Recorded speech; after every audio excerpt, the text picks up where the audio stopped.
Muy buenas noches, esto es Pulsión de Radio, estamos en nuestro episodio 16, mi nombre es Gabriel Pulice y hoy me acompaña Luis Di Santo. ¿Qué tal? Muy buenas noches, ¿Cómo va, Luis. Gaby? Qué suerte Bien, estar seguros que estamos en el programa 16.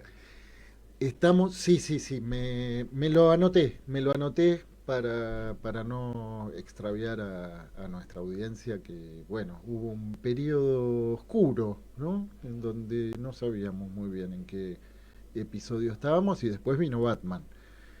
Y Sí, ahí nos ordenó. que puso luz en la batiseñal.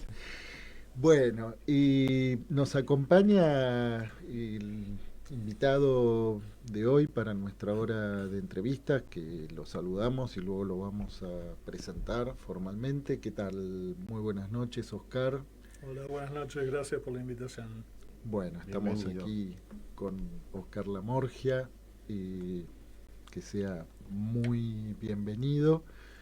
Y bueno, tenemos a nuestro compañero de programa, a Diego Yaiche, que está en este momento de gira por la Patagonia.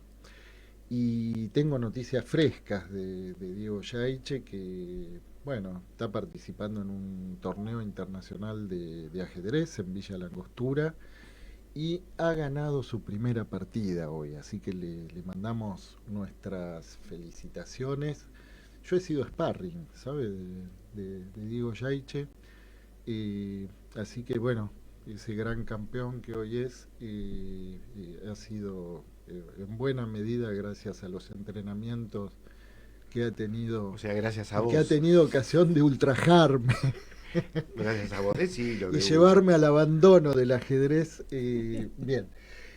Bueno, pero hoy tenemos un programa especial, un especial del Día del Padre. Vamos a tener en homenaje que va a venir mm, de la mano de Germán Armando en el Rincón de los Libreros, donde vamos a tener la presentación de tres libros de edición rosarina: El frenesí de los padres, de Claude Raban, de La Borda Editor; otro texto, Declinaciones del Padre, de Carlos Carr, de otro cauce; y por último un libro de Jorge Jenkins, que es Un padre también habla, ¿eh? Tema de este fin de semana, homenaje del Rincón de los Libreros. Y bueno, vamos a contar también en nuestra agenda cultural con la participación de Daniela Pez-Klein, que nos trae toda la agenda de danza, circo, teatro, y bueno, y vamos a ver qué otras sorpresas. Bueno, si les parece bien, vamos a escuchar un tema musical y a la vuelta presentamos a Oscar Lamorgia en nuestra hora de entrevistas.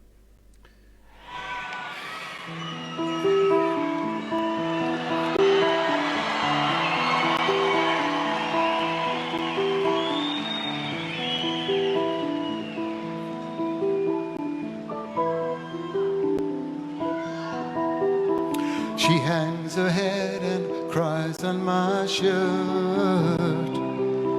She must be hurt very badly. Tell me what's making you sadly. Open your door, don't hide in the dark. You're lost in the dark, you can trust me, 'cause you know that's how it must be. Oh, Lisa, Lisa, sad Lisa, Lisa.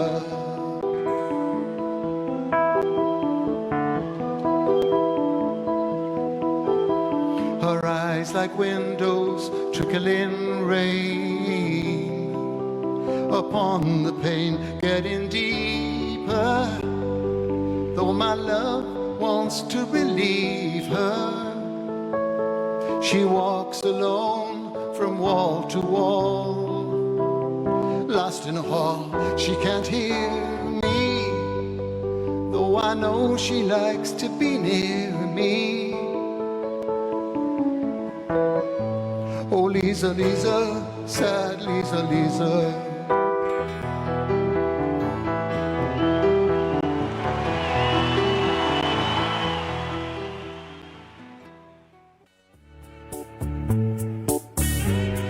En Pulsión de Radio, ya se viene la hora de entrevistas.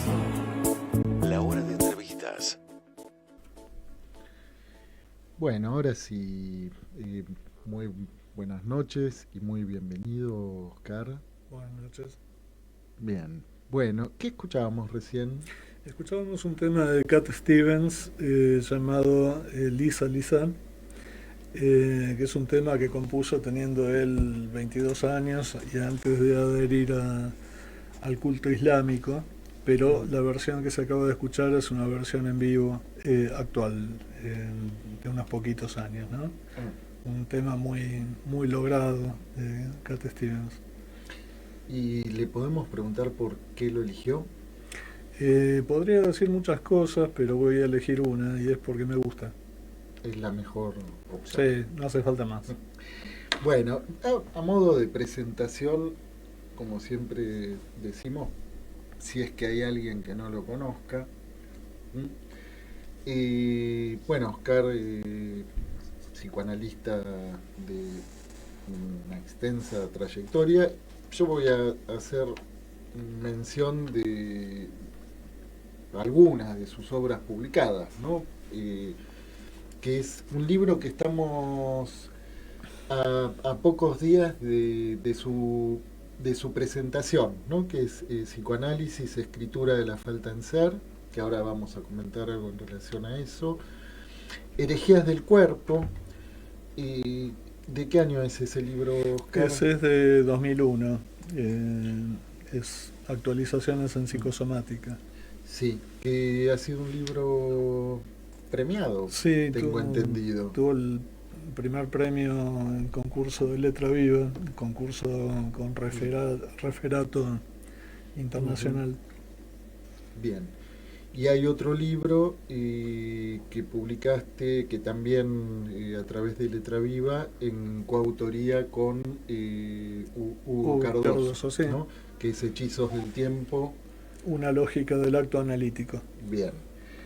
Bueno, y a modo de presentación, ¿qué le gustaría agregar para referencia para nuestra audiencia? Básicamente que estoy en los últimos tiempos aplicado a un nuevo libro que se llama Lo inconsciente y el objeto A, formaciones. Un poco para dirimir la cuestión de aquello que, si bien se presenta mezclado en la clínica, en la teoría permite hacer una suerte de disección temática que orienta que orienta las diversas producciones con las que uno se encuentra en una práctica de discurso como es el psicoanálisis, ¿no? Estoy en las correcciones, espero llegar a poder publicarlo en el año en curso. Usted tiene un asunto personal con la escritura, ¿no? Sí, tengo una relación erótica con la lectura y con la escritura. Sí. Podés hablar tranquilo que ya pasamos las 22. Sí, y en general nadie nos escucha, así que... Sí. Sí, tengo una anécdota graciosa. Cada tanto tenía una época que iba al Parque Rivadavia y a mirar libros, ediciones agotadas. Entonces miro los libros, veo si el color de la paginación es blanco ahuesado, huelo la tinta, lo miro de costado a ver si son cuadernillos cosidos y pegados o si es un binder de hoja pegada una por una. Bueno, y había una señora que me estaba mirando, que era una vendedora, ¿no? La dueña. Entonces se me acerca y me pregunta por qué hacía eso. Entonces yo le di todas estas explicaciones. Y ella me dice, ¿sabes? La primera persona que veo que hace eso, que huele los libros y que los mira con ese detenimiento y en todos los ángulos posibles, eso además de leer la solapa, la contratapa, el índice y hacer alguna lectura diagonal. Yo iba a pasar el día al Parque Rivadavia. Así que bueno, no, hay una erótica libresca ahí. Sí, pero eso con los libros ajenos. Y los propios... Bueno, y con los propios pasa que yo trato de no hacer ecolalia y que cada árbol talado se justifique. Yo nunca escribo de algo que no sea un tema que esté investigando. Tengo mucho cuidado con eso porque me parece que es el respeto que uno le debe a los autores que han hecho investigaciones en las que uno no tiene que, creo yo, no tiene que colgarse, no tiene que montarse en una investigación ajena sin que haya un desarrollo propio que así lo justifique, ¿no? Porque a veces el punto creativo está dado por la articulación que uno puede, a la que uno puede arribar, y eso es válido. Pero bueno, es demasiado a veces lo que se publica y que no tiene, no le agrega demasiado a lo ya existente. Hoy un poco hablábamos de eso antes del programa, ¿no? Sí, sí. Bueno, en realidad es algo sobre lo que venimos manteniendo, ¿no? En distintos espacios, una conversación. Sí, Luis. Sí, Oscar, vos que has escrito tantos libros, ¿no? Y sobre temas, como vos acabas de decir, temas de tu investigación, ¿no? Viendo desde ahora para atrás tu obra, ¿no? Tus libros, ¿podés decir que hay algún tipo de lógica, algún hilo que la haya conducido? Porque viste, cuando uno se pone a escribir, a publicar, y después otra cosa, y de pronto a veces mira y ve que hay como una argumentación que conecta todas esas publicaciones. ¿En tu caso la hay? ¿Y cuál es? Sí, ¿Es que la hay? sí. Pensaba no hace muchos años, ¿no? En esto mismo que vos preguntás. Y sí, la hay. Si bien, visto de afuera, los títulos obedecen a una suerte de campo heteróclito, hay un enhebrado a lo largo de los libros que tiene que ver con el ser y el tiempo. Básicamente, y digamos, lo digo haciendo paráfrasis con Heidegger, pero no porque necesariamente haya sido el autor en el que hice hincapié. No es necesariamente tu fuente de inspiración. No necesariamente, pero ha sido tocado en uno de esos libros, pero sí, yo diría que eso es el ser y el tiempo.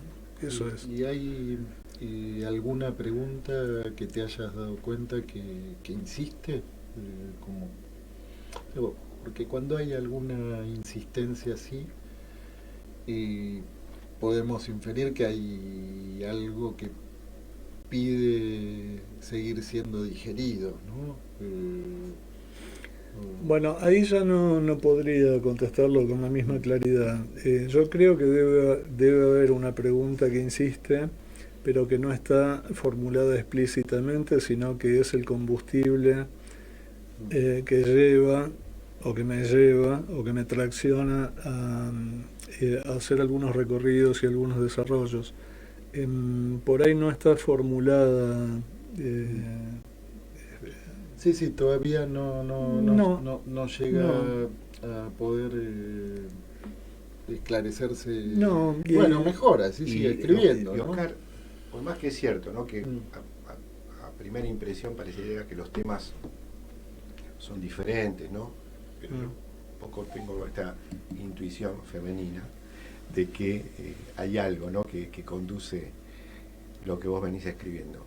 Y el tema de los títulos, porque los títulos, si bien son diferentes, tienen una estructura, me parece, en algunos casos similares, ¿no? Como si hubiese una especie de contrapunto que no esté explicitado en el título, pero como si estuviese ahí algo en conversación. ¿También los armás de esa manera o es algo que pensás después, que es más espontáneo, más intuitivo y después decís, o no te das cuenta? O no te das cuenta. de eso. No, es, por ejemplo, con Herejías del Cuerpo, la palabra herejía ahí surge de RSI, que es homofónico. Heresí herejía suena con casi homofónicamente con RSI en francés. Y bueno, justamente a lo largo del libro, cuando hay un despliegue de los distintos goces y del aislamiento del goce específico del fenómeno psicosomático, no se puede llevar a cabo sin trabajarlo en el nudo. Entonces, bueno, ahí herejía estuvo justificado desde ese lugar.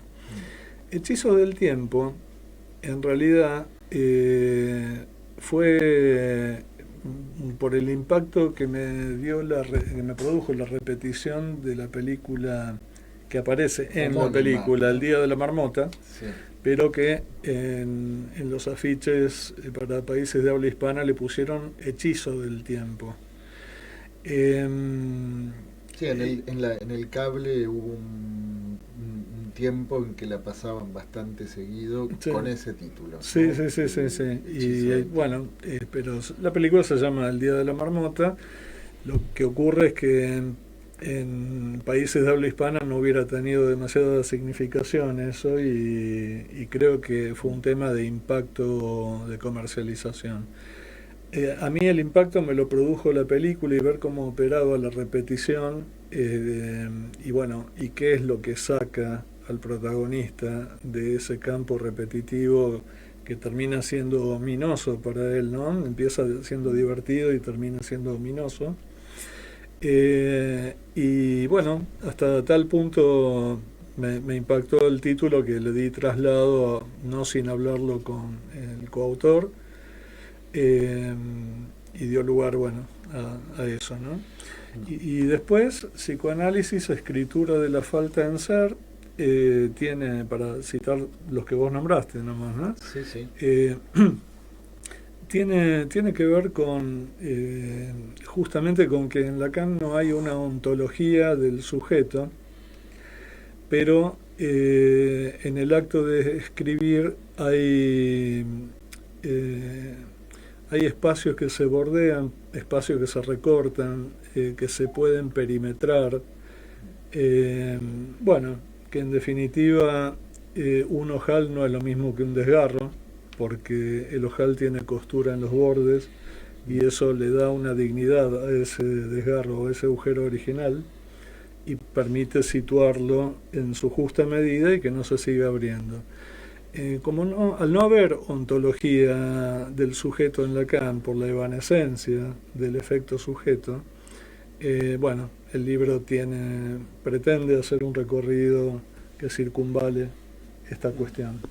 Sí, esa ontología faltante, si se quiere. Claro. ¿No? Porque en realidad en Lacan uno podría preguntarse si hay ontología de algo, ¿no? Porque en realidad lo que toma consistencia es difícil pensarlo en términos ontológicos, ¿no? No, Pero, por eso, sí. desde que el inconsciente es ético y no es óntico. Sí. Sí. Y bueno, hoy habíamos propuesto también un título que de algún modo está en esa línea a la que hacía referencia Luis, ¿no? El testimonio indirecto. Sócrates, Lacan, Derrida. Cuéntenos. Bueno, ¿Qué es lo que viene trabajando en relación a esta suerte de conversación bueno, no se puede decir autores porque Sócrates no es precisamente un autor, ¿no? por ahí sí, No. A ver. Resulta que allá por el año 86 sale la versión española de un libro que se llama, un libro de Jacques Derrida, el filósofo argelino. El libro se llama La tarjeta postal de Sócrates a Freud. En ese libro Derrida cuenta cómo es que, estando en Oxford, en una biblioteca descubre un grabado que está en una estampilla donde, contrariamente a la creencia que se mantuvo durante siglos, que es que Sócrates era el maestro de Platón, ahí en el grabado, que fue dibujado por un clérigo que se llamaba Matthew Paris, aparece sentado como un amanuense Sócrates escribiendo, y Platón, porque los nombres están escritos arriba de cada uno de los dibujos, Platón está dictándole casi al oído lo que tiene que escribir. Esto, bueno, pone patas arriba esta cuestión de la transmisión oral y la transmisión escrita, que era algo que producía los desvelos de Derrida al punto de cuestionarle a Lacan la preeminencia que para Derrida tenía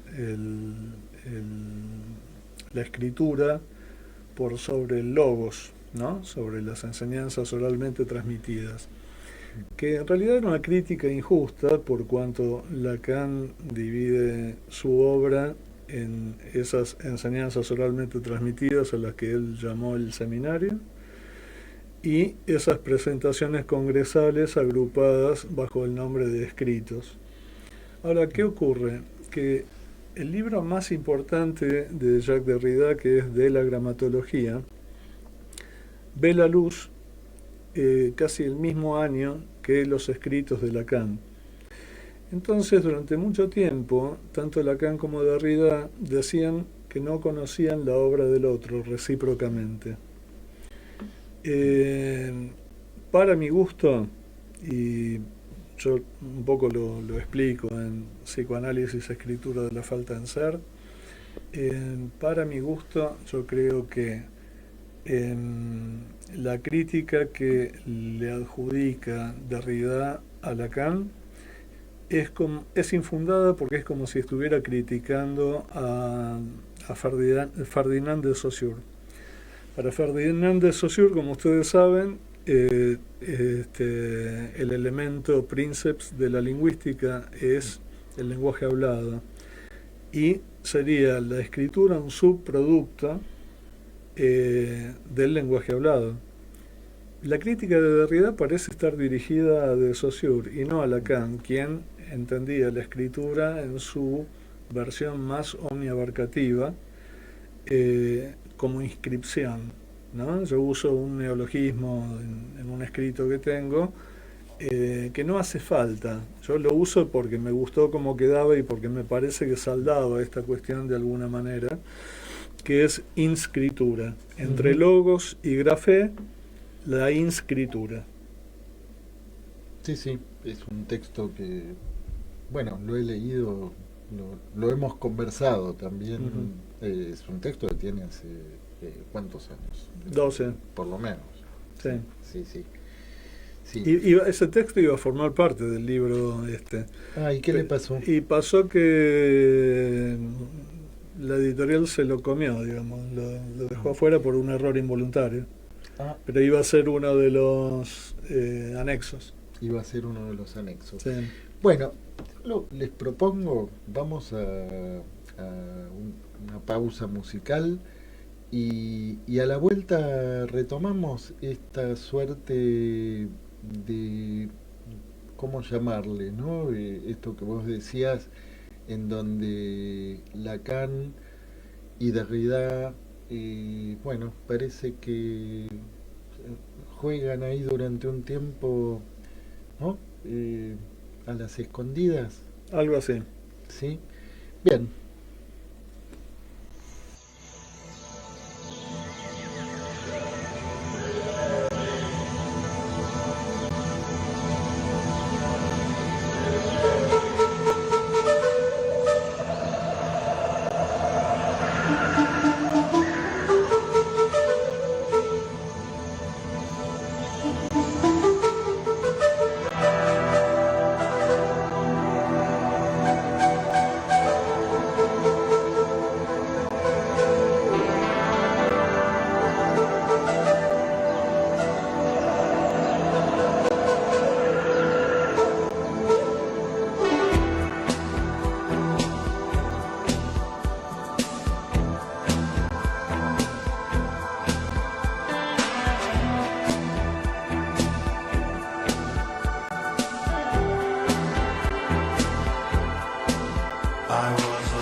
I thought I'll give it a look. Would it hurt or would it help? Freudiana, do you wanna be somebody? Freudiana, do you wanna change the world?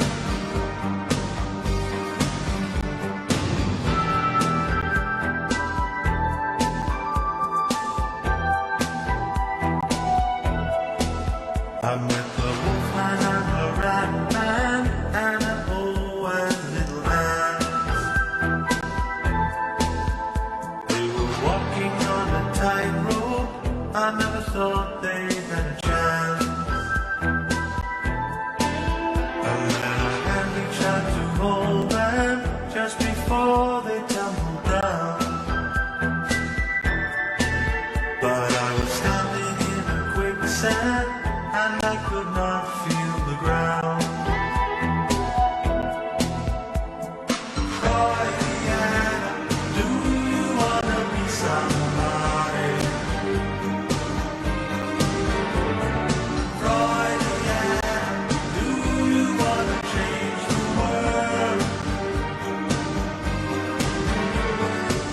I look back and I try to find. Bueno, ¿qué estábamos escuchando, Oscar? Estábamos escuchando... Porque es una curiosidad de este tema. Sí, Sí. es un tema de Alan Parsons y de Eric Wolfson que significó la ruptura de ellos dos, musicalmente hablando. O sea, hasta acá llegaron juntos. Hasta ahí llegaron juntos. Wolfson se muere unos poquitos años después, y este álbum el tema se llama Freudiana y le da título al álbum. En la portada del álbum aparece la cara de Freud con los anteojos típicos, pero la cara está dibujada con manchas del test de Rorschach. Y cada uno es un álbum temático, entonces cada corte hace referencia a uno a Dora, otro al caso Juanito, distintas significantes que hallamos y que no son caros en la obra de Freud, ¿no? Pero el álbum es muy lindo, pero no es muy conocido por el común de la gente. La verdad que no.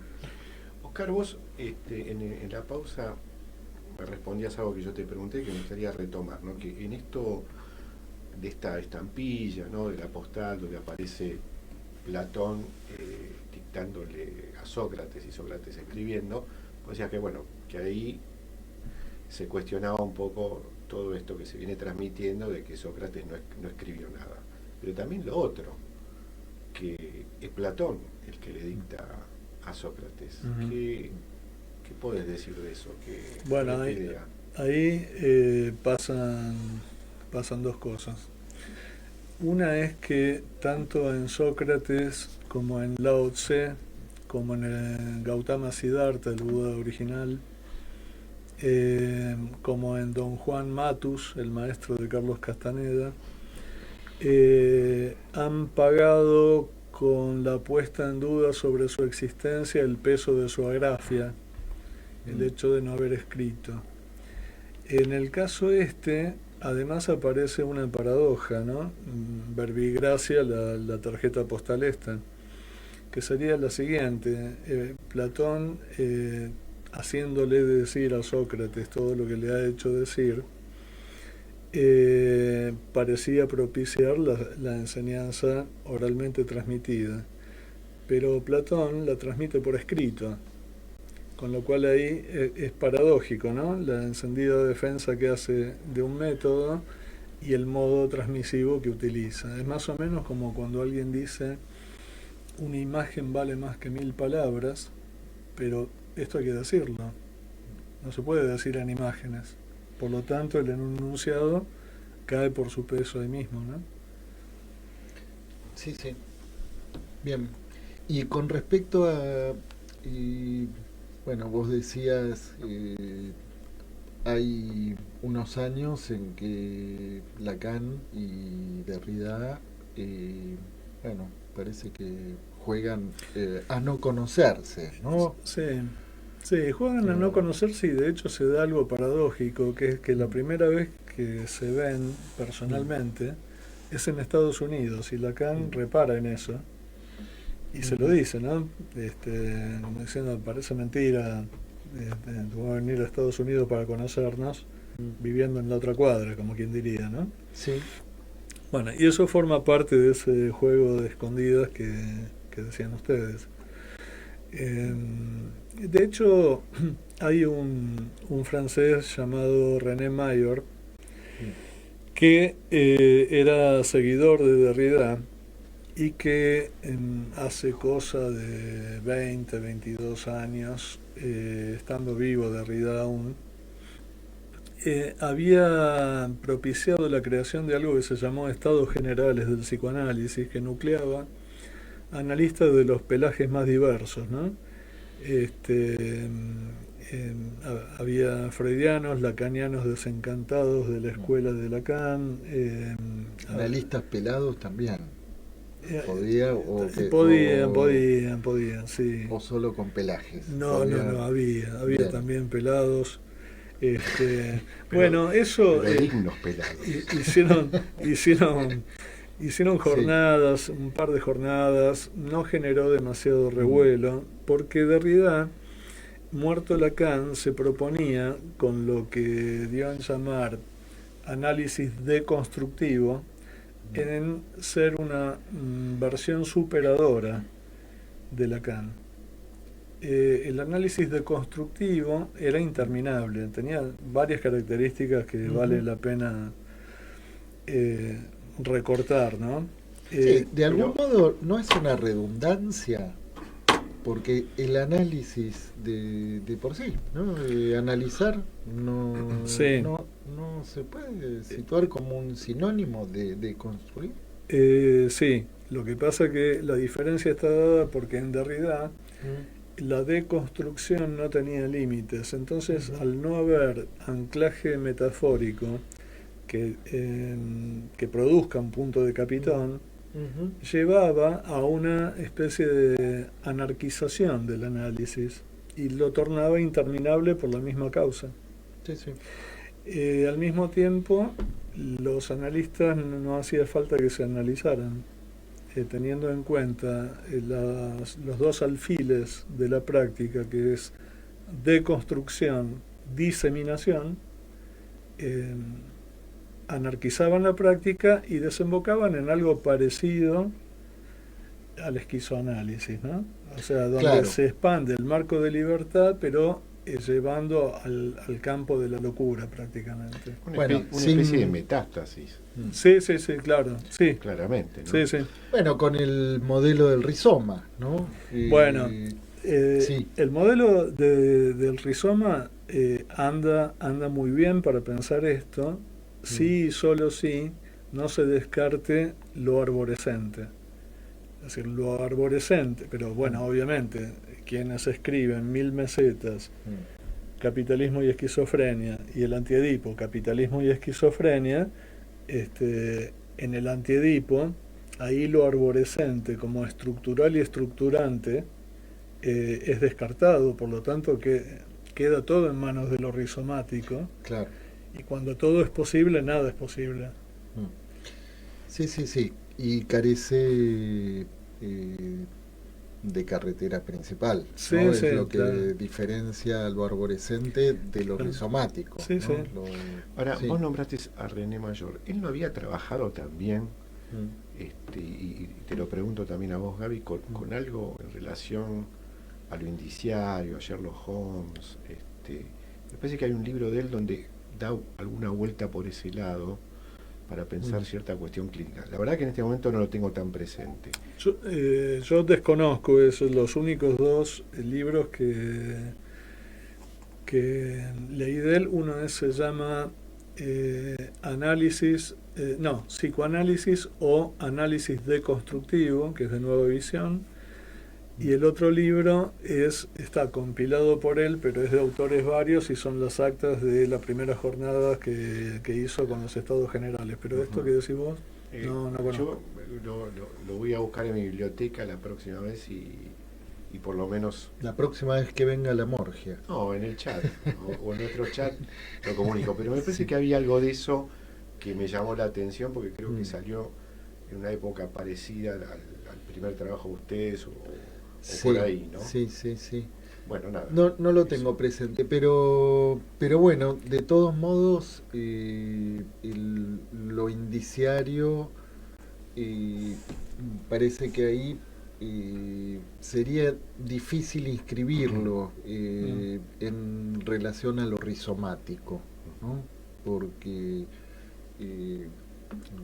bueno, el seguir la huella ya de por sí, aunque sea retrospectivamente, marca una dirección, ¿no? Una dirección que no es cualquiera, ¿no? Ujú. Y lo rizomático se caracteriza porque puede ir para cualquier lado, ¿no? Entonces ahí hay de por sí me parece una Sí. diferencia que se puede De situar, hecho, sí. una expresión en sintonía con esto que vos decís, una expresión que utiliza Derrida y que es fruto del par de construcción-diseminación, es infinita partición de la lengua. Es decir, que muy lejos de lo que es una interpretación metafórica que produzca un punto de capitón y por lo tanto que el paciente salga del surf metonímico, acá la infinita partición de la lengua genera esto mismo, ¿no? Esa anarquía enloquecida. Y por lo tanto, al no haber finalización de ese proceso, tampoco hay testimonios. Ujú. O sea, de hecho, no hay gente que haga análisis deconstructivo. No, bueno, perdería todo sentido cualquier testimonio, ¿no? Exactamente, porque iría a contramano de lo que se plantea en la teoría. Sí. Ahora, testimonio forma parte de lo que usted propuso para conversar hoy. Sí. ¿No? Bueno, ahí habíamos titulado el testimonio, indirecto. Sí. Eh, Y testimonio en el punto de partida, ¿no? De la propuesta. sí, pero ¿Querés contarnos? iba al porqué del título, ¿no? Sí. Cuando Freud escribe el texto Sentimientos inconscientes, eso fue determinante. El título muchas veces condiciona y determina la lectura en un sentido que a veces es orientativo y a veces no tanto. Sentimientos inconscientes dio lugar a que el otro psicoanálisis en alguna de sus variantes sostuvieran la represión de los sentimientos, ¿no? Cuanto que lo reprimido es el componente ideacional. Entonces, si hubiera que titular bien ese artículo de Freud, pero era una trampita de Freud, ¿no? Muchas veces apeló a algo así. Si hubiera que titular bien eso, habría que decir sentimientos inconscientes, no hay. Ese desvío es más difícil que se hubiera producido después. Acá con el testimonio, en el título, el testimonio, indirecto, determina que no puede ser de otra forma que indirecto. ¿Por qué? Bueno, porque somos hablados por el otro, ahí ya esa es una respuesta. Bien. Eso sería una respuesta para analistas, pero para el público en general, ¿cómo lo diría? Para el público en general... Lo diría igual. Lo diría igual. Sí, lo diría igual. Porque, digamos, la situación analítica parte de dos parteners, pero lo inconsciente como algo a producirse en ese intervalo, ¿no es cierto? Como que ni es ni no es, sino que es no realizado, es a producir.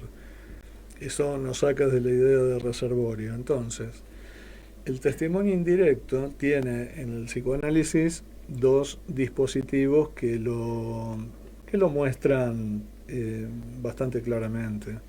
Uno es el análisis de control, donde el paciente propiamente dicho es el pretexto, es el texto previo que lleva a un analista a controlar con otro colega. Entonces ese analista lleva su caso. Escuchémoslo así, se lleva a él como caso. Ahí donde ese paciente hace de pretexto y se puede, contrariamente a cómo se sostiene el concepto de supervisión, se puede pensar en el análisis de control como análisis de control de la posición del analista, en sus desfallecimientos, en sus sobreimplicaciones, en sus desimplicaciones y en su sordera. Entonces ahí tenemos el pasaje de un testimonio que es indirecto. Esto conecta bastante con lo que se llama prácticas recurrentes. En la tradición budista, el maestro le enseña a su discípulo, le transmite el budismo zen, ¿no? Pero recién cuando ese discípulo puede llevar adelante un acto de transmisión similar con un tercero, tenemos A, B y C, cuando B puede hacerlo con C, recién A se convierte en maestro. O sea, esa es la recurrencia en las prácticas recurrentes y que tiene que ver con lo del análisis de control. Ahora estaba pensando, ¿no? Esto que vos preguntabas, y para el público, ¿no? Y Oscar dice exactamente lo mismo. Estaba pensando si hay testimonio que no sea indirecto, ¿no? Efectivamente. ¿Por qué?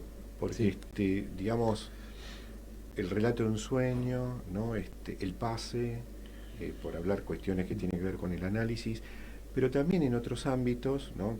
Por ejemplo, los testimonios en un juicio, ¿no? Donde fue testigo presencial, ¿no? Fue testigo indirecto, y esa frase que tiene que ver con el fallo, que ya es una especie de confesión, es decir, fallo en la sentencia, y que en latín se dice fictio figura veritatis, o sea, que sea verosímil o lo más cercano a la verdad, que de alguna manera es un reconocimiento, que es una reconstrucción, el juicio, de lo que pudo haber sucedido, pero que esa verdad está perdida, ¿no? Entonces la pregunta es, ¿hay algún testimonio que no sea indirecto? Quizás habrá testimonios más nobles, menos nobles en el sentido de cómo están relatados, construidos, pero ¿hay testimonios que no sean indirectos? Un poco hasta forzando, ¿no? Yo creo que no, idea. Creo que no hay, por eso los 2 puntos. Del testimonio, 2 puntos, indirecto, porque no hay manera, justamente, por el hecho de ser hablados, no hay manera de que sea directo. Y vos nombraste el pase, donde ahí también te encontrás con 3 instancias, y donde si hay pasaje, será sancionado por alguien que no es el que escuchó al que habló en primera instancia. Bueno, ahí también hay un modelo que se acerca a las prácticas recurrentes. ¿Y cómo pensar en esto que vos decís, Oscar? Algo que aparece en diferentes puntos, en el pase a veces, en cómo hablaba el Diego y en ciertos asesinos en serie cuando hablan de sus actos, hablar en tercera persona, ¿no? Porque uno está hablando de uno mismo, pero como si fuese otro, ¿no? ¿Qué vuelta se puede pensar para esta cosa que tiene diferentes presentaciones muy diversas, ¿no? Pero esto de hablar en tercera persona, de hablar de sí mismo, lo que uno ha hecho, pero tercerizado, ¿no? También de una manera indirecta. Como viéndose de afuera, ¿no? Sí, sí. O como implicándose sin implicarse. Bueno, esto me hace pensar en, digamos, para estar dentro del lenguaje pero fuera de discurso no hace falta ser psicótico. En el obsesivo, cuyo decir es un dialecto al estar de Lacan, y al mismo tiempo hay que histerificarlo, no en el sentido del trasvasamiento de estructuras, sino en la modalización de una práctica de discurso que lo acerque al dispositivo de lazo, que sería el discurso histérico, no la estructura histérica. Porque, ¿qué es el discurrir obsesivo? Es esto que vos decís. Es el obsesivo siendo como una especie de cronista de su propia vida. Y un cronista de guerra no toma partido por ninguno de los bandos, ¿no? Imaginemos a alguien de, qué sé yo, de Costa Rica que lo mandan ahora a Rusia y Ucrania. El tipo está ahí, no tiene... ¿Estás seguro? ¿Eh? ¿Estás seguro, la Murgia? No, muy Que el seguro no cronista está. de guerra no. No, quiero decir que obviamente si es un... Presénteme alguno que no. No, bueno, pero a ver. Bueno, pero déjame sí, completar la fíjate idea. que Oscar tuvo que poner que fuese de un tercer país. Exactamente. Eso lo habla hago- también de las lo- dificultades Lo del hago tema, por ¿no? eso, porque Sí, si no... claro. Bueno, entonces yo digo, si alguien, ese cronista de guerra hablaría como el discurrir obsesivo. Entonces, ¿qué sería histerificar al obsesivo para que entre en análisis? Repatriarlo, porque está exiliado de sí. Está exiliado de sí alguien que hace eso.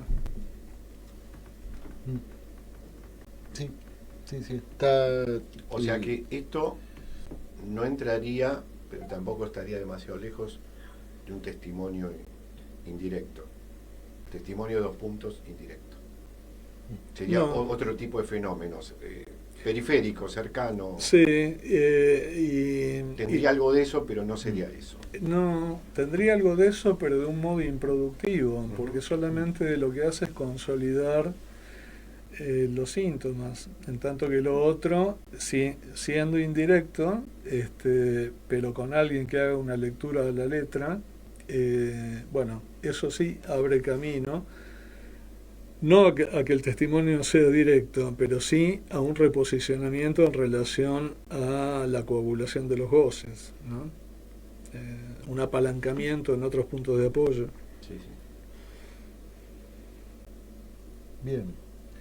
Bueno, ¿y qué cree que pasaba ahí entre Lacan y Derrida? Bueno, ¿Tiene alguna lectura de situación? sí, sí, ¿Alguna hipótesis? tengo alguna, pero no tiene más rigor que el de una opinión, ¿no? Me parece que, no sé a Derrida qué le pasaba con Lacan, puedo inferirlo por lo que ocurrió después de la muerte de Lacan, que es pensar que él iba a tomar la posta. No sé qué lo llevó a pensar eso.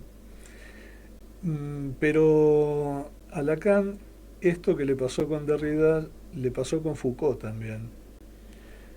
Lacan estructura el tema de los 4 discursos Sí. sin prácticamente hacer referencias al texto de Foucault, El orden del discurso, que es de donde ha tomado, sin citarlo, la maquinaria de la que pudo dar cuenta después, ¿no? Me parece que en Lacan había un cierto cuatrerismo intelectual inconfeso. Bueno, sí. No fue el primero ese, ni el último. No fue el primero ni el No, último. bueno, ya decía Macedonio Fernández, esto que escribí es absolutamente original. Nadie antes que yo lo leyó en otro autor. Así que, bueno, Sí. Bueno, hay en Lacan, siempre lo hemos señalado, hay una presencia de Peirce mucho más fuerte de lo que es reconocido y citado, a pesar de que no es un autor que critique en ningún momento, ¿no? Es uno de los pocos casos que Lacan no ensaya ahí algún modo de triturarlo, ¿no? sí. Sino que al contrario, está muy presente ahí. Lo mismo, con Wittgenstein también, ¿no? Que aparece ahí cierta cita que no se sabe muy bien, por los subtitulados parece quedar del lado de la psicosis, pero en realidad hay muchas cosas que toma el Lacan de Wittgenstein también. Bueno, de todos modos, en fin, parece que hay una marca muy distinta, ¿no?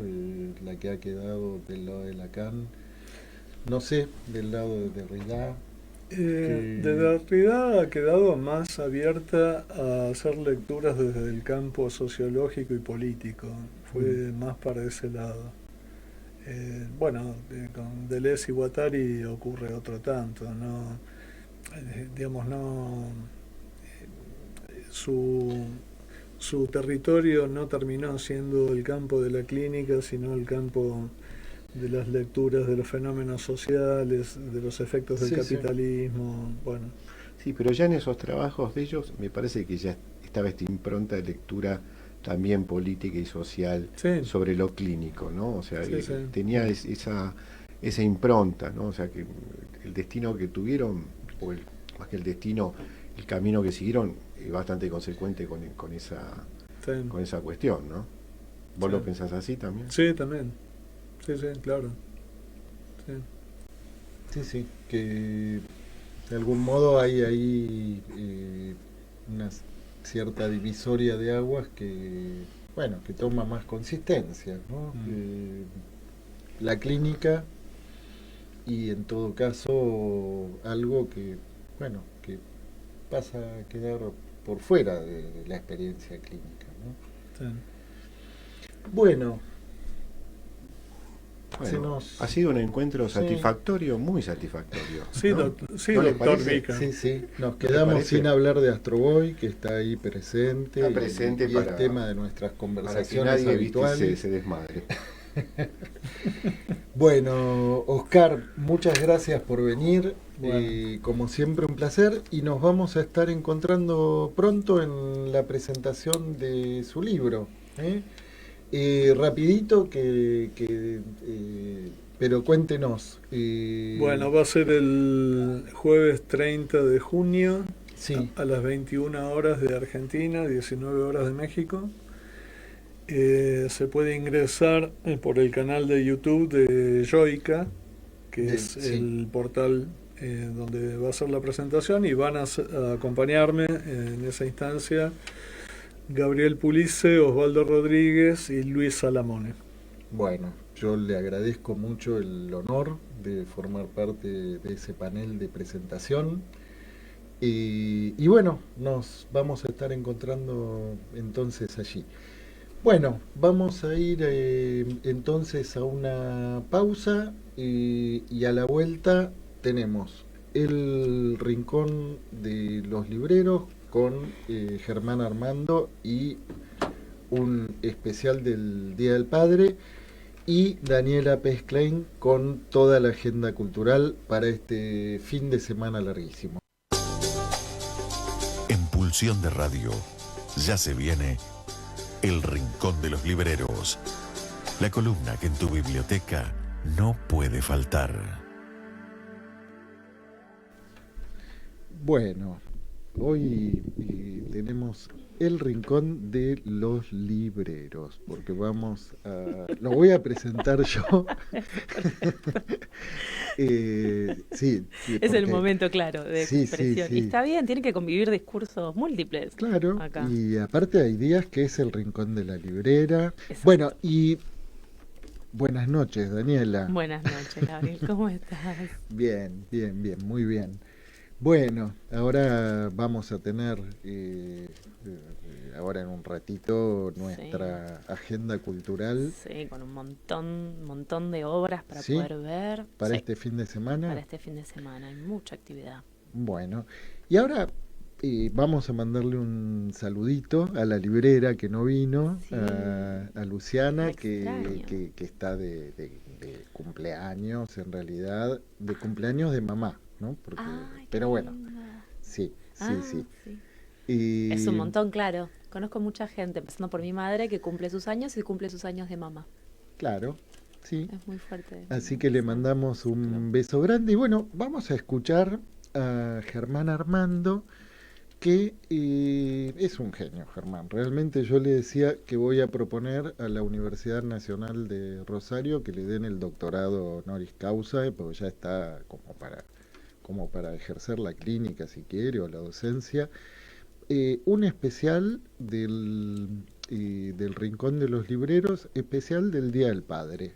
Pero bueno, mejor que lo cuente él. Bueno, vamos a escuchar.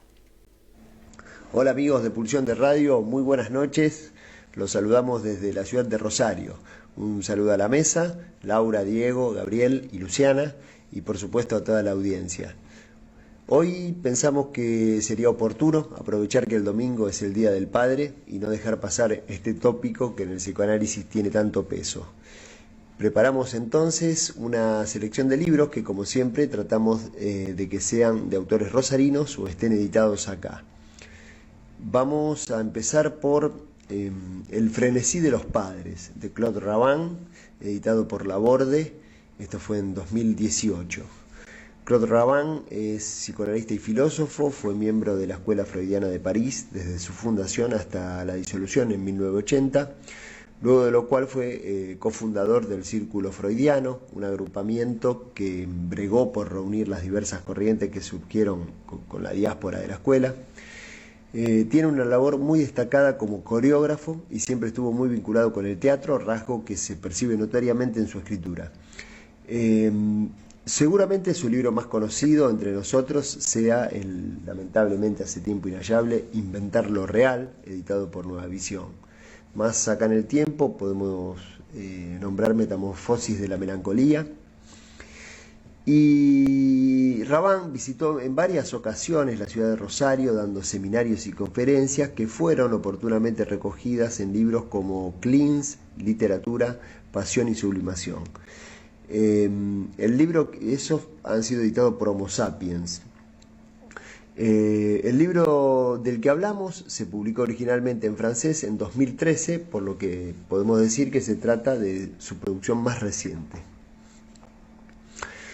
Bueno, empezamos por este libro porque creo que sitúa muy bien la pregunta freudiana sobre el padre. Raban comienza señalando que eso que muchas veces se refiere como si fuera una novedad, en frases del tipo la autoridad paterna ya no es lo que era, lejos de ser una constatación de la época, de la nuestra en relación al siglo XX, al siglo XIX, es por el contrario el propio punto de partida de la indagación freudiana.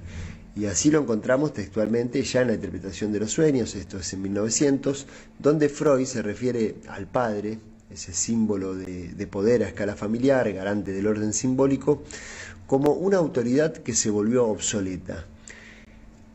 Entonces nos va a hablar Freud de padres que se aferran a los restos de un poder caído, un poder que se presume habría llegado hasta el pater romano y en cuyo declinar encontramos las figuras un poco paradójicas de la paternidad moderna. Como decíamos, padres aferrados a los vestigios de un poder depuesto, con una autoridad socavada, pero sin poder renunciar a dominar arbitrariamente, incluso brutalmente. Para Freud hay una discontinuidad entre Edipo y Hamlet, en los tipos subjetivos que suponen. En Edipo no hay rastro de culpa, Edipo no es culpable, no vive su destino en el modo de la culpabilidad, sino bajo la forma de un poder externo y trascendente, el poder del oráculo que pesa sobre él. En cambio en Hamlet el destino vacilante del héroe está orientado por la culpa y de alguna manera la obra dramatiza precisamente el fracaso del llamado al orden del fantasma paterno que perdiendo gran parte de su fuerza de orientación destinal deja a Hamlet librado a su pura neurosis, a su madness, su locura en la cual Freud no cree y por eso lo va a llamar, como es sabido, Hamlet el histérico. De esta discontinuidad entre Edipo y Hamlet podría deducirse un proceso histórico en el que se da una suerte de intensificación de la represión por medio de la cual la civilización gana terreno, pero solo en la medida en que acentúa la ignorancia sobre sus propios orígenes y aplasta progresivamente a los individuos bajo el peso de la culpabilidad. Ahora, Dado que la represión coincide con el retorno de lo reprimido, nada se ganaría sobre la fuerza de la violencia mítica e incluso la patología de los padres modernos se dejaría explicar como resurgimiento renovado de esa violencia mítica. Entonces la pregunta de Raban frente a los planteos contemporáneos que abogan por una restitución de la autoridad del padre es si debe inferirse de este Hamlet histérico, y dado que el complejo de Edipo tiene una estructura trágica en el sentido de que se arraiga en un destino del cual el sujeto no es responsable, si debe inferirse de esto que de lo que se trataría es de rectificar el derroche histérico por medio de la estructura trágica, como parecen sugerir los alarmados llamados al retorno del padre ordenador. Como ya dijimos, Raban señala que entre Edipo y Hamlet asistimos ciertamente a la caída del padre, pero subraya que lo que Freud intenta regenerar es el rol oracular de la palabra, en tanto liberadora del inconsciente, no con el fin de elogiar un sistema jurídico obsoleto que no hace más que generar violencia y guerra, sino en el sentido de desarmar la culpabilidad inconsciente, reconduciéndola en todo caso a sus fuentes destinales. En este sentido, resalta que a decir verdad, el complejo de Edipo debiera llamarse complejo de Hamlet. Lo que los dioses exigen de Edipo ya no es lo que la sociedad moderna exige de nosotros. Si bien es pertinente retener la figura de Edipo porque de alguna manera muestra esa parte rechazada de nosotros mismos que tomó la forma de una culpabilidad inconsciente, nos damos cuenta que en el frenesí de los padres modernos no hay garante de la ley. En cualquier caso, se trata de la ley desregulada del deseo, siempre con su correlato incestuoso, no ya de la ley del padre con su valor oracular y prescriptivo. Ahora, en el razonamiento freudiano, la patria potestad caída no necesariamente tiene que verse como una realidad histórica caída, sino que proviene del sueño infantil de omnipotencia, de una manera análoga a como Freud siempre trató el material mítico. Podríamos pensar que la memoria histórica de la castración y sus estragos es puesta de manifiesto en la recurrencia notoriamente abundante de devoraciones y emasculaciones en los más variados corpus mitológicos. Y esto podría conducirnos a reflexionar sobre la función de tales mitos, o más puntualmente sobre la razón de su perpetuación en nuestra memoria, y si no continúan desempeñando un papel en el trasfondo de nuestro lamento actual contemporáneo sobre el fin de los padres, como si hubiéramos perdido más el sostén de un mito ancestral antes que una realidad efectiva. Y esta reflexión creo que tiene un valor muy importante para ser visible en el airado rechazo de las transformaciones actuales del orden de parentesco, para decirlo en criollo, de la familia nuclear católica, base de una sociedad sana. Ver ahí, más que un rigor moral, una proyección mítica que muestra hasta dónde el temor del oráculo está aún vivo, inscripto para siempre en los corazones, ese temor a las desgracias que amenaza desde el momento en que se hace frente al orden establecido. Decíamos que Freud recorta la figura del padre moderno, como aquellos padres que se atan desesperadamente a los restos de un poder obsoleto. Los padres se sujetan a él, dice Freud, perseveran contra todo.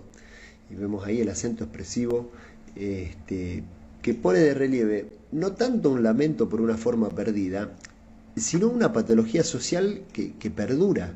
Frenéticamente se aferran y perseveran. La patología que evidencia Freud no es el borramiento de la patria potestad, sino el frenesí con que los padres burgueses se aferran a ella, signo seguramente de los efectos de retorno de lo reprimido y del que serán víctimas las generaciones sucesivas, conforme la evolución de la represión en el proceso civilizatorio siempre es creciente, y esto va a ser un tema de Freud hasta el malestar en la cultura.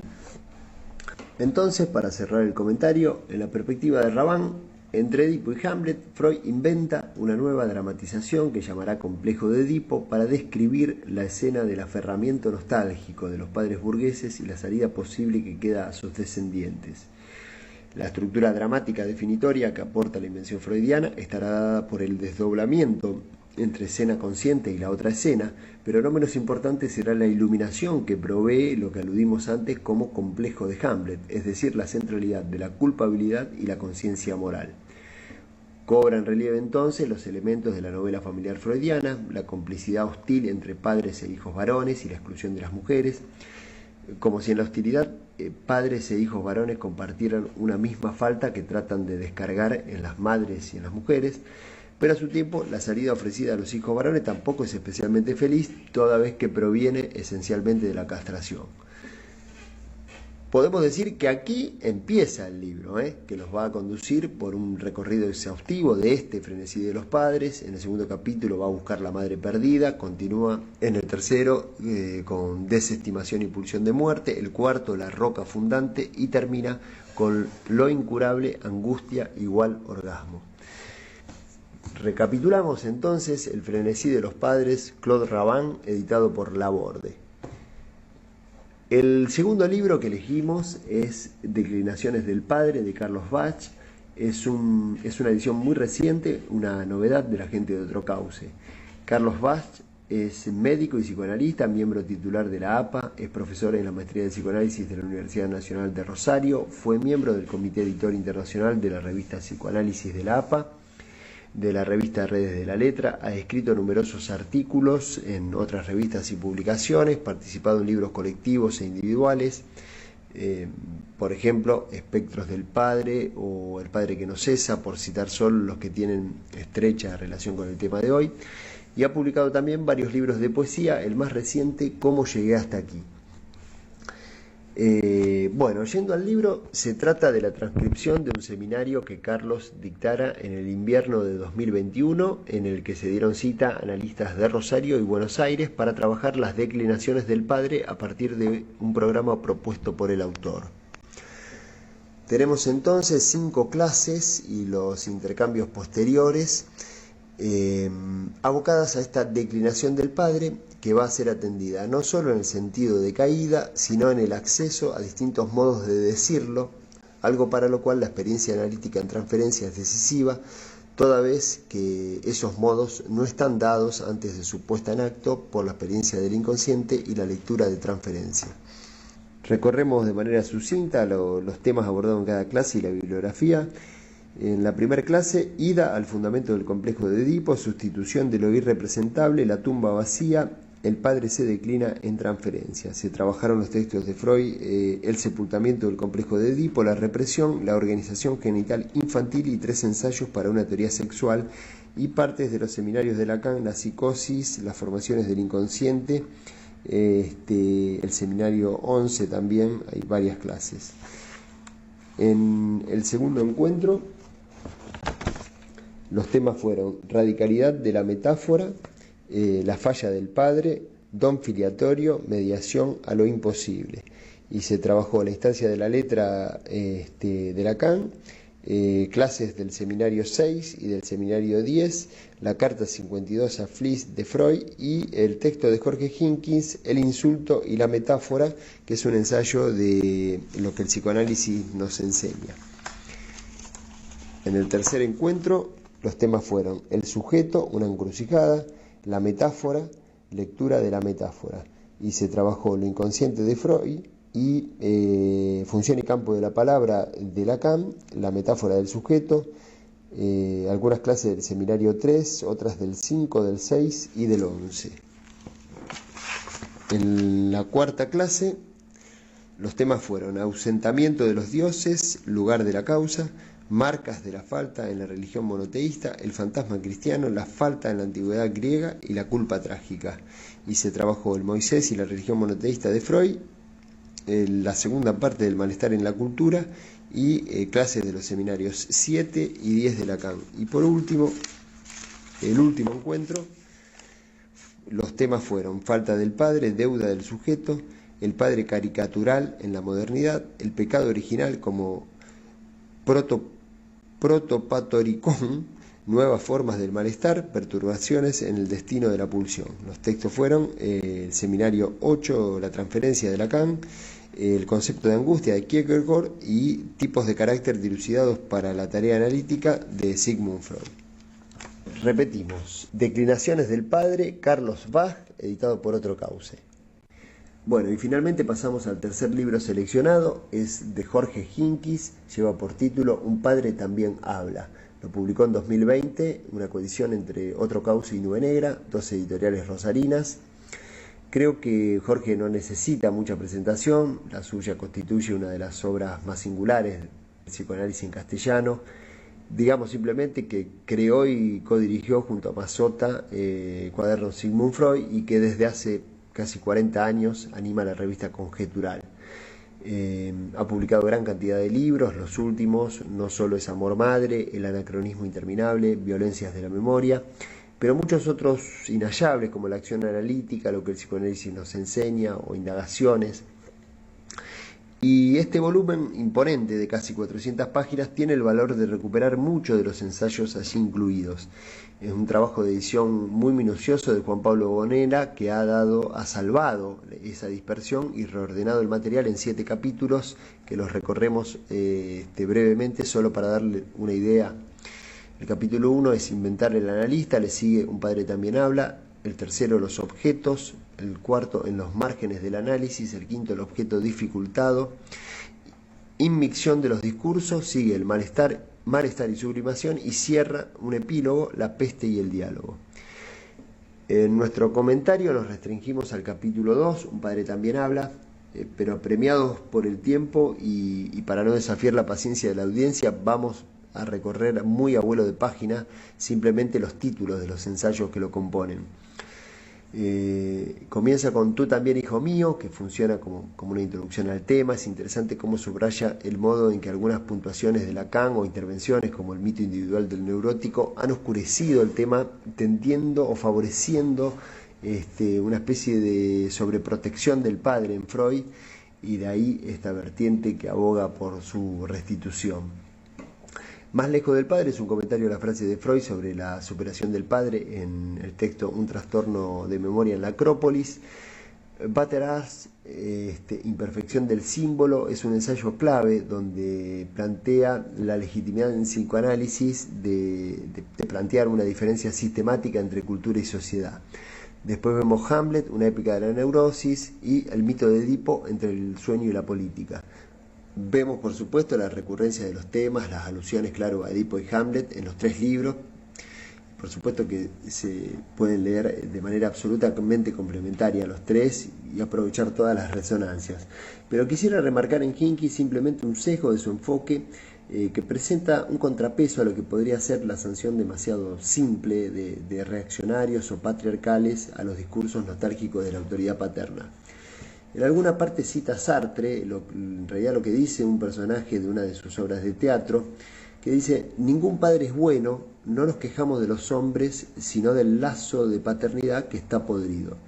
Y Jorge señala ahí que hay algo profundamente equivocado, y que quizá el error reside en seguir la fácil pendiente de la caricatura, como si dejarse resbalar por ella y acentuar la decadencia de algunas formas de poder familiar fuera el medio por el cual el pensamiento logra ataviarse con los ropajes de una crítica que se pretende lúcida, y sin confesarlo sigue más o menos a pie y juntilla los protocolos de la corrección política o el juego que se juega en las rivalidades o en la espera de reconocimiento, etc. Pero bueno, para llegar al meollo de la argumentación no queda más remedio que leer el libro. Bueno, queda hecho entonces el convite: 3 libros editados en la ciudad de Rosario en estos últimos 2 años, 3 propuestas realmente interesantes. Entonces, desde acá, saludar nuevamente a la mesa, a toda la audiencia, y el domingo, a pesar de todo esto, a los padres que tengan un muy, muy feliz día. Bueno, impresionante, Germán, porque a mí lo que me pasa cuando lo escucho es que, por un lado, me queda la sensación de haber leído los libros. Sí. Y por otro lado me quedo con ganas de leerlos, ¿no? Sí. Sí, en ese sentido es como dices, una perfecta invitación, ¿no? Quiero decir, es clara a lo que invita, digo, dan ganas de sumergirse en eso. Y a mí, no sé en realidad si mi padre los podría leer, pero ya el frenesí de los padres me encanta el título. ¿Le da ¿no? ganas de regalárselo a su Sí, padre? sí, totalmente. Y de todas estas Declinaciones del cosas padre. que fue escuchando usted, Daniela, ¿hay alguna que la haga reflexionar como hija para el Día del Sí, Padre? un poco todas. Me parece muy buena el orden que presentó, que termine con un padre también habla, ¿no? Porque esto es un poco básico en Sí. lingüística. De lo que se habla es aquello que está en tercera, ¿no? Es aquello que parece no reaccionar, ¿no? Estoy el yo, el tú, y eso de lo que se habla. Y esto de hablar del padre, bueno, el padre también habla, ¿no?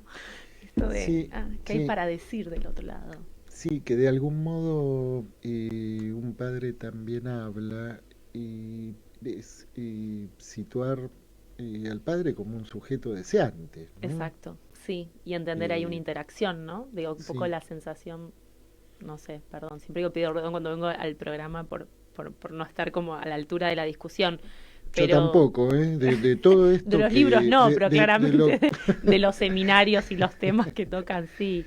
Mm, Esta cuestión de a veces de mm, la mirada infantil, ¿no? Como insistir en una mirada infantil, cuando uno, digo, ¿qué imágenes tenemos del padre? Y parece como que mm. uno viera las rodillas, o está esta cosa de que salto, en el sentido de, no como si uno no pudiera reaccionar ante eso y no hubiera palabras, especialmente pensando en el eco de autoritarismo, o esta cuestión de un autoritarismo vacío, Sí, que sí. entiendo que viene a... Sí, esto que él dice sobre el final, ¿no? Que tomando el libro de Higgins de la caricaturización, Sí, ¿no? totalmente. Que puede ser, en fin, una caricaturización Mm, dramática, puede ser una, bueno, no voy a decir claro, la palabra es turización difícil, complicada. hasta ahora se me hace difícil. Puede ser trágica, Sí, ¿no? Puede tomar, pero donde también en esas caricaturizaciones se pierde, bueno, esto que aparece al final, ¿no? sí, Un padre también como, habla. sí, sí. Bueno,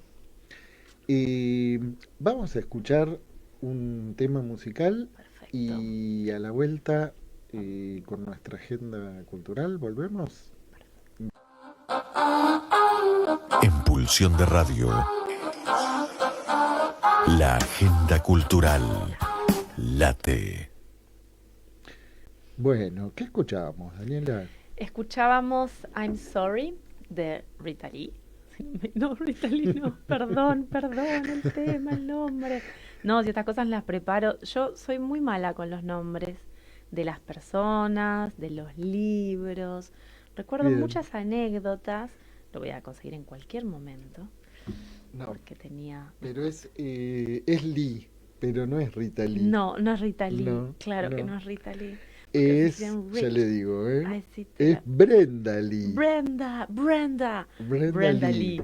Tendría que haber dicho Mrs. Lee y era más fácil, ¿no? Sí, sí, pero yo Sí. cuando estuve, bueno, haciendo la edición para mandar el tema, me quedé buscando y me dio por escuchar algún tema de Rita Lee también. Ah, Y ok. estuve tentado de traer la versión de este tema de los Twists. Bueno, esto ya lo comentamos, ¿no? Sí, sí. Pero No bueno, tiene iba a ser desperdicio. demasiado. La vamos a traer la próxima. Perfecto. Bueno, ¿qué tenemos A en el ver, menú? tenemos bastantes cosas para ir a ver. Estamos a mitad de mes, ¿no? Sí, Y tenemos, excepto una sola obra, tenemos que, todo lo que les voy a comentar hay que aprovecharlo en junio, básicamente. bien. Hay que organizarse. Empezamos con un espectáculo de danza que se llama Manada, dirigido por Julieta Rodríguez Grunberg. Manada está los viernes de junio a las 9:30 y por una cuestión, bueno, básicamente queda un viernes, la última función, que es el viernes 24 de junio. Y Ah, la próxima es la próxima la es la última. última. Y porque claro, que ya el otro viernes entiendo que es 1 de julio. Mm, Esas cosas como caen las semanas. Es raro, ¿no? Tenemos sí, 28 días la luna, pero meses de 30, meses de 31. Hay una cuestión rara ahí en cómo sí. nunca se encaja, ¿no?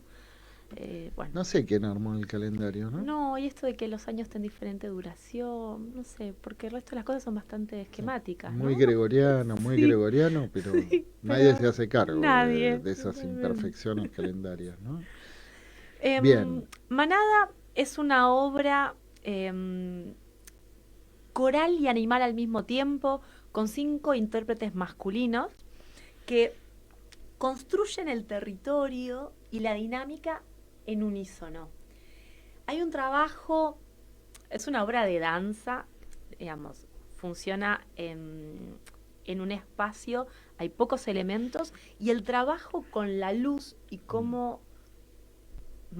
para no spoilear, el trabajo con la luz... Spoilee un poquito, un poquitito, cómo- al iba a decir manejar. estilo Germán Armando. A ver.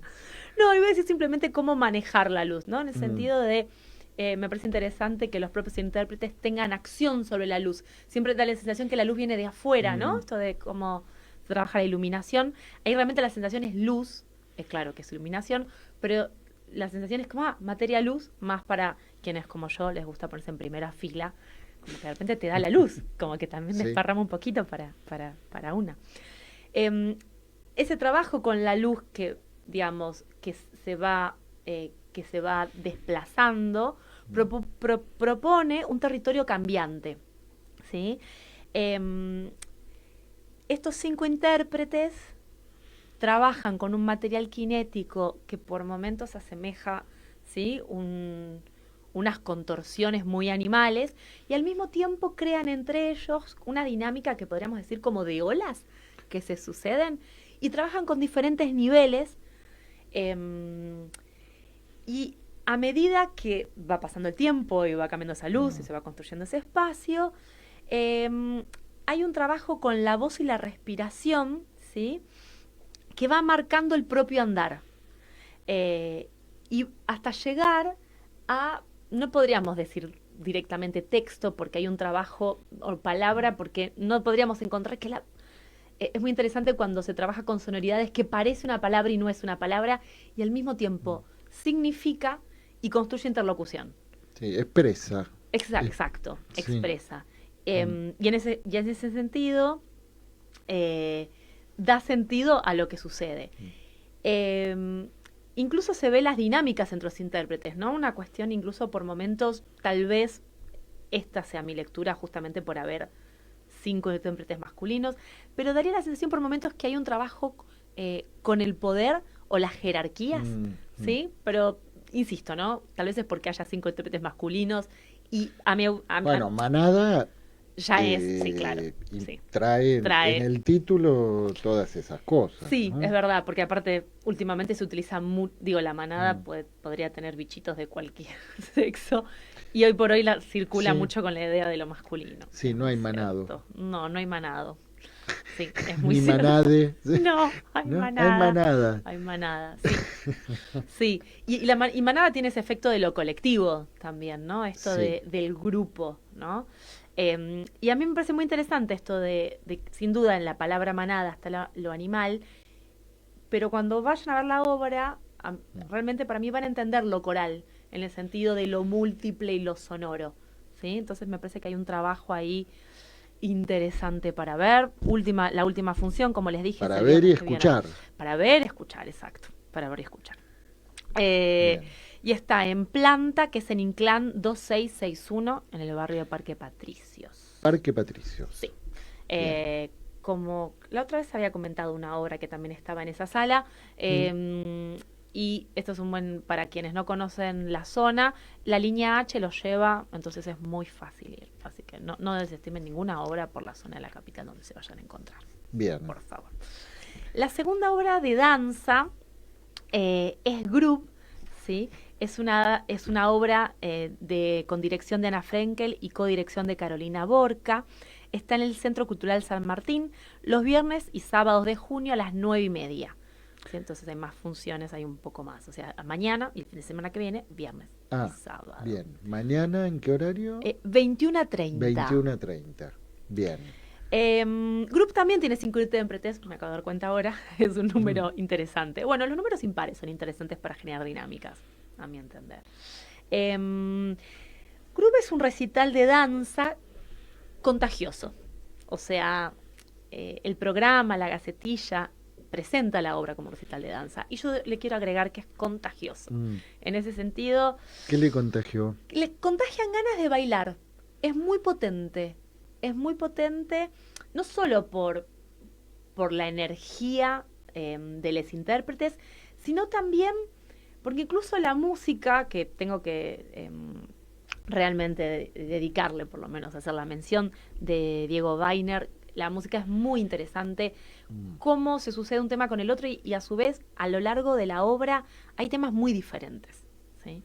El tipo de calidad musical y el tipo de melodía y trabajo, la música de la obra tiene un lugar preponderante y no hay ninguna tensión entre qué toma más importancia, si la danza o la música. Justamente me parece que Sí, la fórmula sí, recital sí. de danza lo explica muy bien. Bueno, teniendo en cuenta la trayectoria de Ana Frenkel en la organización negra, Claro.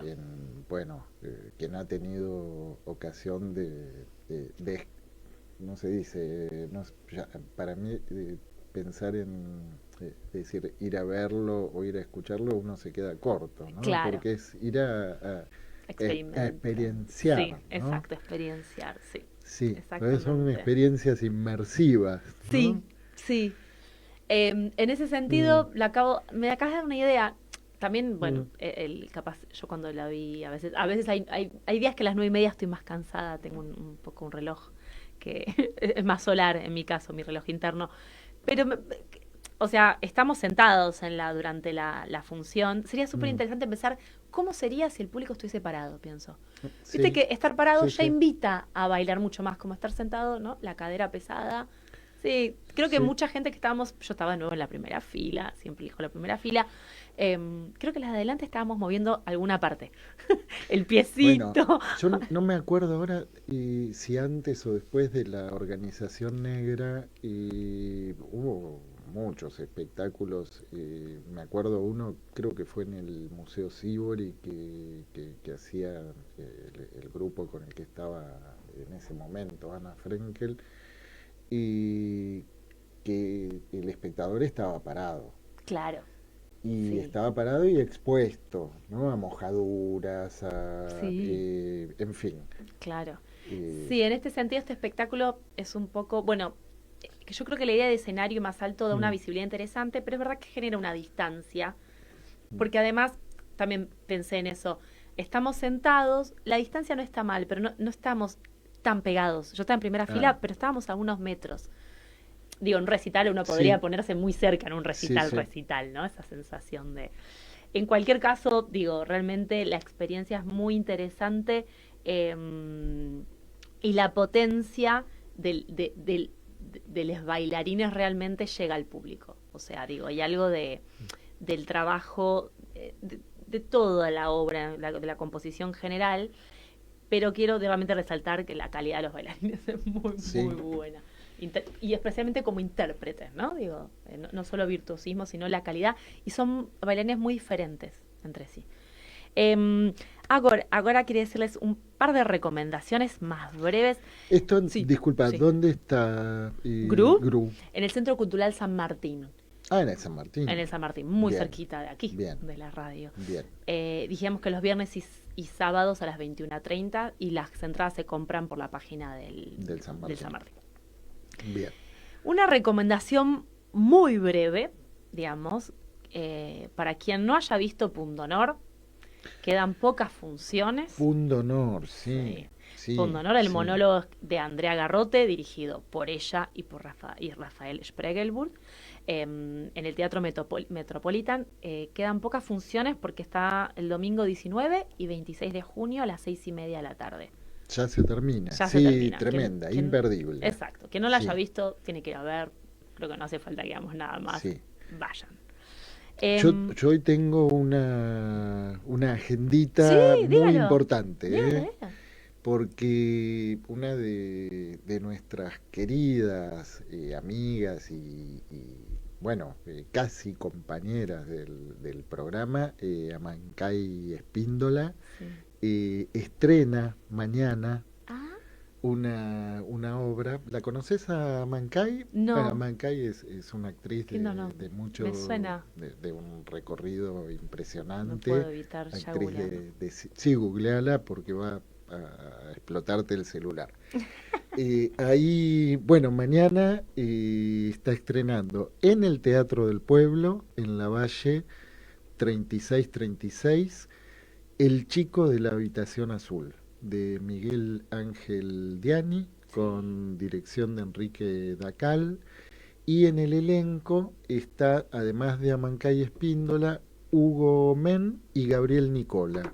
Bueno, hay después una larga lista de todo el equipo de producción. Las entradas las pueden encontrar en Alternativa Teatral. Mañana estrena.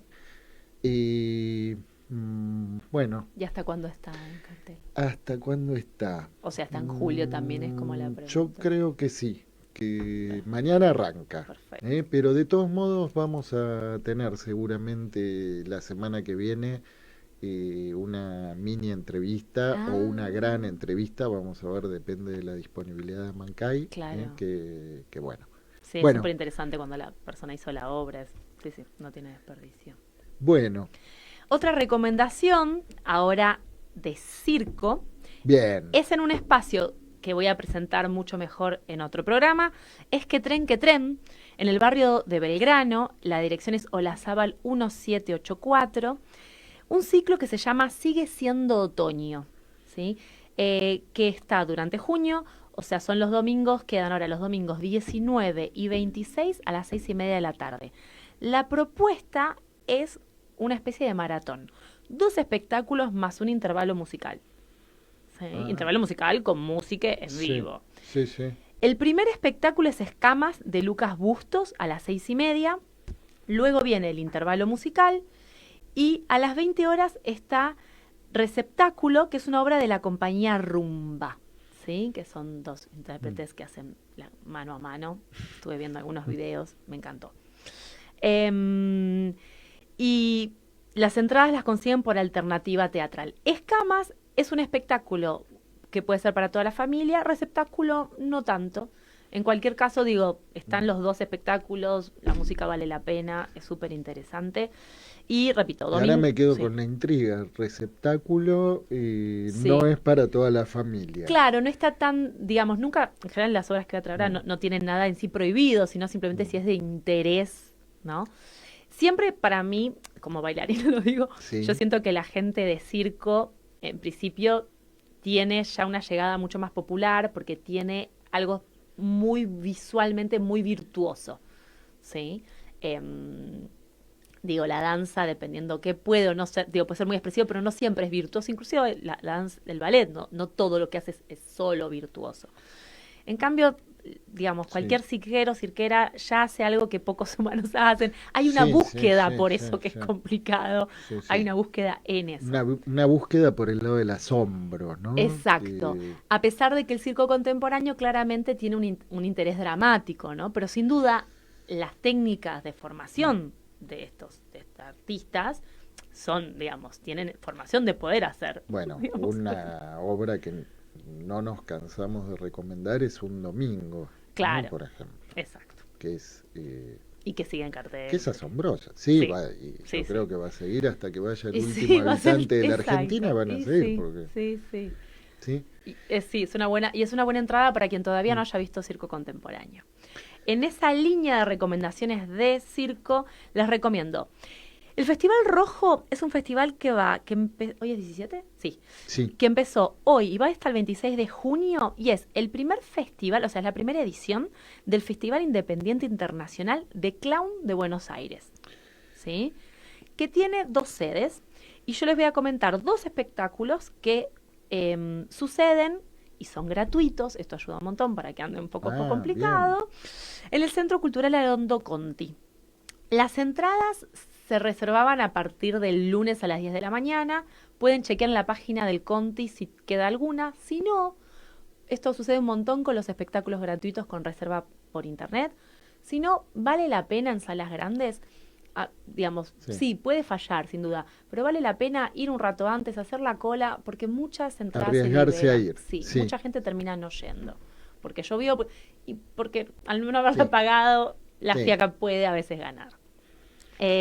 Dos espectáculos. El primero es, sin duda, para un público adulto, que es el sábado 18, o sea, mañana a las 20 horas. Es Todo bien, ritual para una payasa sola, de Florencia Patiño, y es digamos, un unipersonal de una clown que se llama Caduca, interpretada por Flor ¿Caduca? Orce. Se llama Caduca. Repetí el título. Sí, Todo bien, ritual para una payasa sola. Por Caduca. Es Por tremenda. Caduca. Les digo un pedacito, ¿sí?, de Por la favor. Gacetilla. Sobre lo tragicómico de juntar fuerzas para lograr al fin abrir la puerta y sacar la basura. En la obra Caduca se pregunta por el duelo. ¿Cuánto dura? ¿Cómo salir? ¿Se puede salir del duelo? En una reflexión de la muerte, digamos, sobre la muerte desde la perspectiva de los vivos. Es una obra que junta justamente lo trágico y lo cómico. Bueno, decía que era para adultos porque es una temática, digamos, no es que hay gente chica que no tenga que encontrar la No, muerte, pero es una pero- temática para reflexionar muy desde una mirada adulta. Yo la verdad voy a tratar de organizarme para ir porque, o sea, esto no lo vi porque hay una Sí, función, sí, hay sí. que aprovecharla. Mañana. Mañana a las Última. 8. Única, claro. Única. La primera y la última. Y hay que ir mañana. Hay que ir mañana, entonces. ya está, a las Bueno, 8. vamos. Vamos. La otra obra es Boticario, que dirigida por Sebastián Báez, es de la compañía uruguaya Opa Payasos. Esta obra está el domingo a las 19 horas. ¿Sí? O sea, en el Festival Rojo dijimos que está Todo bien, ritual para una payasa sola, mañana sábado a las 18, y Boticario va a estar el domingo a las 19. Opa Payasos es tanto una compañía de teatro como un formato de visitas a hospitales, de estos payasos que trabajan mucho con Sí, niñas, ¿no? Sí, sí. Em, Los payamédicos. exacto. Y esto todo funcionando Sí. en Uruguay. Son uruguayos. Vienen de la República Oriental. Viene la República del Uruguay, Bien. digamos, Sebastián, me estuve intercambiando audios para entender la propuesta del espectáculo, le súper agradezco por toda la información, y me contaba que en general todos tienen, digamos, es un espectáculo de teatro físico, son actores y actrices, y al mismo tiempo tienen años de trayectoria en trabajo en hospitales. Tanto en Uruguay, y algunos de ellos han trabajado en Argentina y en Brasil. Bien. El espectáculo trabaja un poco con aquella experiencia de hospitales, pero no centra las situaciones escénicas en lo hospitalar, digamos. Remite a algunas cuestiones de su universo, pero ligeramente. Y es un espectáculo para toda la familia. Para nuestras oyentes de Montevideo, este espectáculo, que lo vemos en la única función en el Festival Rojo aquí en Buenos Aires, en el Centro Cultural Haroldo Conti, este espectáculo va a estar en la Sala Verdi en Montevideo en julio. Va a hacer Bien. funciones. Va a estar el 2, el 3 y del 9 al 17 a las 16:30. Entonces, gente que Bien. vive o viaja o va de paseo a Uruguay en julio, que alguna gente se escapa. Sí, sí, sí. Puede ir a Bueno, ver hemos tenido Boticario. y tenemos, estuvo acá nuestro colega del Uruguay Sí. hace muy poquito tiempo. Y Sí, escuché el programa. ¿escuchaste? No me acuerdo el nombre, perdón. Barrios. Sí. Sí. Sí, y me acuerdo del primer programa que yo hice, estaba el otro colega que es brasileño. ¿Es un programa internacional Sí, este? Mauricio Herman. Mauricio Herman. Y sí, hoy estuvo a punto de venir, porque está Mauricio Herman en Buenos Aires y acompañado por Marcos Marcionilo, que es el curador de premio de literatura más importante de Brasil, Ah, que este año es la sexuagésimo ¿cuál es? cuarta. ¿El Yabuchí? O... El Yabuchí, sí, el Yabuchí. Y que bueno, por cuestiones se está yendo mañana de regreso a Sao Ay, Paulo, entonces fue claro, imposible que viniera hoy, pero creo que con un poquito de suerte, dentro a la de un par de próxima semanas que vamos venga. a contar con Sí, su presencia por a favor. distancia para que nos cuente, bueno, Sí, un evento que es muy, muy importante, ¿no? muy. Con 20 categorías distintas Sí, de premiación y bueno. sí, sí. Bueno, El ¿y último qué más? espectáculo que les quiero recomendar es Vi lo que había visto antes, de Micheu Capelletti. La creación es de Jessica Alonso, Federice Moreno Vieira, Micheu Capelletti y María Cumichel. Vi lo que había visto antes, está los sábados de junio y julio a las 20 horas en Movac, Malavia 852.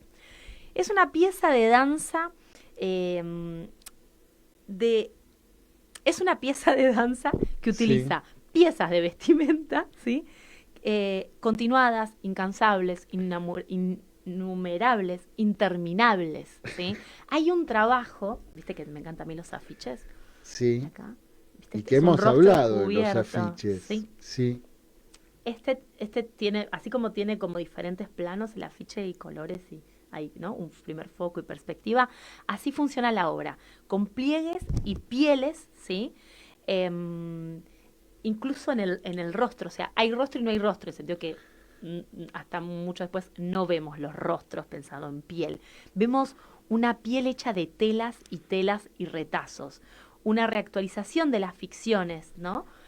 Porque se van construyendo escenas e imágenes que sugieren relaciones entre los personajes y al mismo tiempo generan una especie de punto de vista incomodado todo el tiempo, porque hay un trabajo que a mí me hace pensar mucho como cuando vemos un espejismo o vemos esas mm, imágenes como el test de Roger, se llama, sí, perdón. sí. Esto de que decís, ¿qué ves? A mí nunca, por mi personalidad tal vez, nunca veo una sola cosa, siempre estoy viendo las dos y estoy en la frontera de las dos.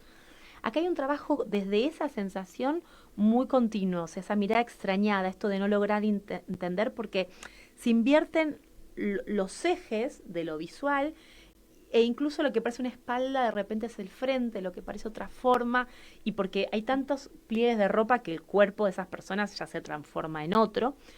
Y el trabajo así, el simbólico, se transforma, esas imágenes simbólicas también producen unas ganas de tocar, ¿no? Que producen estas preguntas de, ¿hay un fondo? ¿Qué es lo que, qué es lo que cubrimos con las ropas?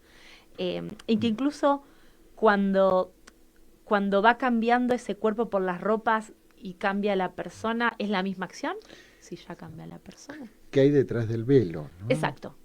Es Mm. como un trabajo hiperbólico sobre qué hay detrás del Sí, velo. sí, sí. E incluso el velo que dibuja una silueta y no termina de ser del todo. Básicamente, por último, como que ese contar y montar y crear es móvil y son piezas que se encajan unas con otras, ¿no? Voy a terminar como con unas frasecitas que es como, que dice en el programa, que es como si minha memoria tivesse olhos, ¿sí? Y se cruza Mm, lo táctil y lo visual. Y yo diría, y es como si mi pele falasse con otra voz. ¿Sí? Hay un mm, trabajo ahí muy sensorial. sí, También es una experiencia, y no es una experiencia por un recurso, sino es una experiencia para mí por el efecto general de ese trabajo con lo sí, sí. simbólico. Me resonaba en lo que leías recién a Clarice Lispector, ¿no? Justo Que estamos con a- un universo un poco Brasil ahí. Brasil está presente hoy en el programa. Bueno, aprovechamos para mandarle un fuerte abrazo a Mauricio Germán, Sí. a Marcos Marcio Nilo y también a Fernando Barrios, que recién, bueno, tenía una duda y no quería decir, tuve una laguna en relación al nombre de Fernando Y bueno, no quería equivocarme, entonces solo lo nombramos como barrios. Bueno, Fernando, te mandamos un fuerte abrazo también. Y con respecto a esta última obra, recordanos título y dónde conseguimos las entradas. Vi lo que había visto antes, Sí. de Michel Capelletti. Está los sábados de junio y julio a las 20 horas. Las entradas se consiguen por alternativa teatral. Es poner vi lo que había visto antes, Bien. alternativa, y aparece y lo buscan. Está en Movac, que es en el barrio de Villa Crespo. Bien. Tenemos Súper en recomendado. todos los barrios. Tenemos todos los Como barrios, siempre. sí, tenemos bastantes barrios. Sí, ¿qué barrio es el Haroldo Conti, la ex ESMA? ¿Qué barrio sería ese? Y eso es Para mí es Núñez. los confines, claro, Núñez. Eso es Núñez. Es una zona muy poco transitada, Sí. por mí es como los confines de lo Claro, posible. sí, son, sí, está en un lugar, bueno, lejano para los que viven lejos de ahí. Claro, porque- no, siempre sucede, ¿no? La Siempre distancia es sucede. relativa, hay que estar Sí. en otro punto para medirla. Sí, así como para algunos Parque Patricio puede Exacto. resultar un mundo desconocido, pero la verdad que lo interesante es que hay tantos escenarios en toda la ciudad, ¿no? Sí, tenemos que agradecer el estado Es de la un ciudad. tesoro que tenemos en la ciudad de Tenemos Buenos que Aires. aprovecharla, sí. Sí, Y hay pocos, pero igual hay espectáculos gratuitos. O sea, si estamos sin plata, no hace falta dejar de salir. Sí, Menos plataformas, más arte en vivo. sí, de todos modos, en general hay una oferta de espectáculos que, por supuesto, hay espectáculos de alta gama en cuanto a el costo del dinero, el costo de las Sí. entradas, pero hay espectáculos de muy alta gama a Exacto. precios muy accesibles Sí, también, ¿no? sí, exacto. Y entonces, Sí. bueno, vale la pena. Y en este fin de semana de feriado largo, Buenos Aires sigue teniendo una agenda cultural Sí. fuerte. Sí, rica, gorda y para aprovechar. Bueno, entonces para las hijas, hijos, tienen ahí una buena agenda cultural para invitar a sus papis a celebrar el próximo Día del Sí. Padre. ¿Eh? Saludamos a toda la gente que quiera celebrar este feriado y Bueno. que quiera también disfrutar su Día del Padre. Bueno, le agradecemos mucho a Emiliano hoy la cobertura técnica en este día feriado también. Y bueno, nos estamos despidiendo, Sí. Daniela. Mañana tenemos, bueno, vamos a ver a la payasa. Sí, tenemos que ver esa eh, payasa. Una bueno, payasa deprimida. la Muy payasa bueno. deprimida. Y bueno, nos volvemos a encontrar el próximo viernes a las 22 en Pulsión de Radio. Muy buenas noches.